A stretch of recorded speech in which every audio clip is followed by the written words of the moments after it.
Hukum Indonesia menunjukkan taringnya. Kasus dari Verdi Sambo ini menjadi perwajahan bagaimana institusi perundang-undangan dan juga hukum di Indonesia masih mengutamakan tentang kejujuran dan juga keadilan masih memiliki nilai mahal di muka bumi ini. Tentunya kita juga menuntut adanya kebaikan bagi semuanya, bermula dari adanya kebenaran yang diucapkan terutama oleh justice kolaborator. Dan kita masih dalam pembahasan tersebut dalam Bertajuk Lampung Pos bersama dengan Bang Wandi Parboy. Silakan. Oke Bang Boy, tadi di segmen pertama kita sudah sampaikan beberapa poin yang menjadi perhatian dalam kasus ini. Bergulir cukup panjang hingga saat ini sudah lumayan banyak yang terseret dalam kasus ya Bang ya. Dan salah satunya adalah poin tersebut bahwasannya baik itu polisi, jika dia melakukan hal buruk maka tetap akan dikenakan hukuman, dan itu terbukti ya Bang. Ya, mungkin kita bisa untuk ungkap kembali beberapa yang sudah ditetapkan oleh majelis hukum tentunya terkait dengan hukum yang diberikan kepada para pelaku. Ya, untuk sesuai judulnya kan penuhi keadilan vonis Sambo. Sambo melakukan pembunuhan berencana terhadap almarhum Brigadir Joshua, ya, anak buahnya sendiri yang selama ini setia selama 3 tahun. Dia harus melakukan pembunuhan berencana itu yang sangat ironis sekali. Sambo sendiri karena kasusnya itu dia adalah master of mind, dia adalah dalang dari semua kasus ini yang menyita perhatian masyarakat luas. Sambo sudah mendapat vonis dari hakim, vonis mati, vonis yang paling berat di Indonesia. Baik. Sedangkan sebelumnya jaksa penuntut itu hanya menuntut Sambo selama seumur hidup gitu. Jadi maksud saya vonis hakim kali ini lebih tinggi daripada tuntutan jaksa. Ya. Seperti itu. Kemudian selain Sambo ada lagi Putri Chandrawati, istrinya, itu divonis 20 tahun oleh majelis hakim. Kemudian Bribka Riki Rizal itu divonis 13 tahun. Kemudian Kuat Ma'ruf divonis 15 tahun dan Barada Richard Eliezer atau Barada E itu selama 1 tahun 6 bulan ataupun selama 18 bulan ya. Baik. Itu. Persidangan pada tanggal 15 Februari terakhir kepada Barada E ya, Barada Eliezer yang menjadi yang paling ditunggu-tunggu. Terakhir tentunya mendapatkan vonisnya begitu, dan rakyat Indonesia berseru, kemudian juga tentunya mendapatkan respon yang cukup positif karena bisa dibilang cukup adil bagi Barada E. 1,5 tahun. Menurut Bang Boy sendiri seperti apa? Iya, memang kasus ini sepertinya memang harus dipandang secara meluas ya Mbak ya. Jadi tidak hanya berdasarkan KUHP semata yang berlaku. Saya kira di situ jelas tidak seperti itu ya.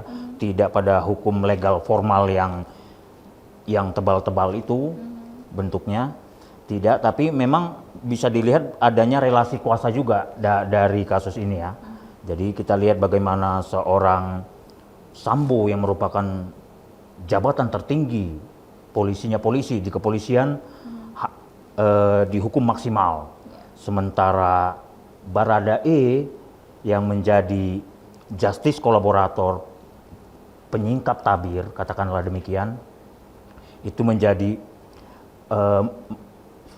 yang semula jaksa penuntut memberikan hukuman selama 12 tahun, tapi kemudian menjadi 1 tahun 6 bulan. Ini memang saya kira ada kepentingan publik yang lebih luas bahwa dari Barada E lah semua perkara terkait pembunuhan berencana yang dilakukan oleh master of mind ex-Kadif Propam Verdi Sambo itu bisa terkuak ya. Betul.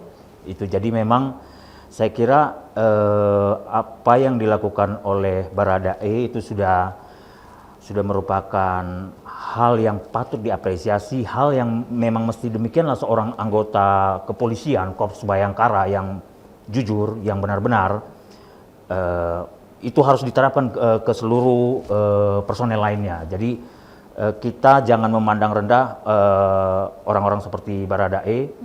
Karena kita tahu bahwa dari dialah, justru dari orang yang paling rendah itulah semua kasus ini bisa terkuak, tersingkap seperti itu. Jadi saya kira hukuman vonis terhadap Barada itu sudah hal yang sepatutnya kalau saya menilai seperti itu. Jadi memang karena sekali lagi perkaranya bukan pada duduk perkaranya bukan pada legal formal, hukum yang tebal-tebal, tidak seperti itu. Ada yang jomplang di situ, yaitu relasi kuasa. Itu sih saya kira. Tentunya ini akan berefek pada perundang-undangan dan juga tentunya tentang hukum ke depannya. Bagaimana masyarakat bisa percaya pada institusi Polri tentunya, dan bagaimana juga wajah kepolisian bisa tetap terlihat kuasanya juga tentunya untuk memberikan keamanan. Nah, tentunya kita inginkan adanya mungkin pesan dari Bang Boy sendiri terhadap kasus ini.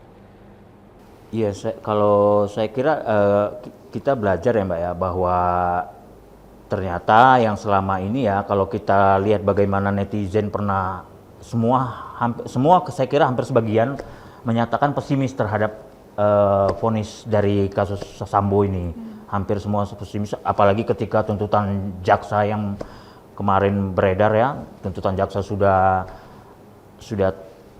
seperti itu adanya, tuntutan jaksa sudah turun sedemikian rupa, orang semakin pesimis lagi dengan kasus Sambo ini. Tapi tidak oleh hakim.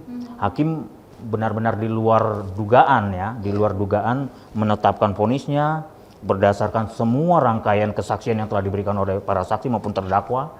Benar-benar hakim mengambil jalan keadilan itu ya. Jadi memang ada beberapa hakim juga, netizen di Twitter juga sampai memuji-muji bagaimana vonis Hakim Aswanto seperti itu, bagaimana itu menjadi viral seperti itu. Jadi netizen juga turut mengamati kasus ini gitu ya. Jadi saya kira memang ya pelajaran berharga lah bagi sistem hukum Indonesia, bagi institusi kepolisian sendiri, juga bagi kita masyarakat, khususnya masyarakat kecil ya, yang ternyata masih percaya bahwa ada hukum yang bisa berlaku adil ternyata kalau berani memperjuangkannya. Memang itu tidak mudah, tapi memang harus diperjuangkan. Luar biasa. Kita apresiasi tentunya ini menjadi nilai yang mahal yang ada di Indonesia pada saat ini. Terima kasih Bang Boy.